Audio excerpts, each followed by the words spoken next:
Ndewo ndị ọma na-anọnyere m ụtụtụ ọma ehihie ọba mgbede ọma ebe onye nọ na-anụ olu m mgbe ọbụla iji hụ ihe onyonyo m a biko unu jisie ike na-akụziri ụmụ unu Igbo maka na Igbo amaka.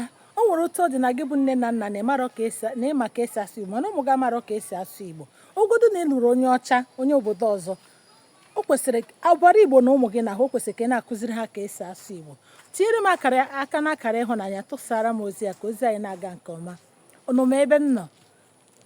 Onye ọma, ị nwere ike ịma ebe m nọ? Ị nwere ike ikwute ebe m nọ? Onye nwere ike ịgwata nwa ebe m nọ n'ebe m nọ? Onye nwere ike ịma gburugburu ebe m nọ?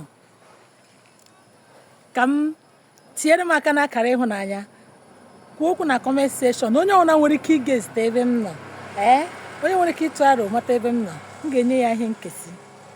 Ndewonu. Udo.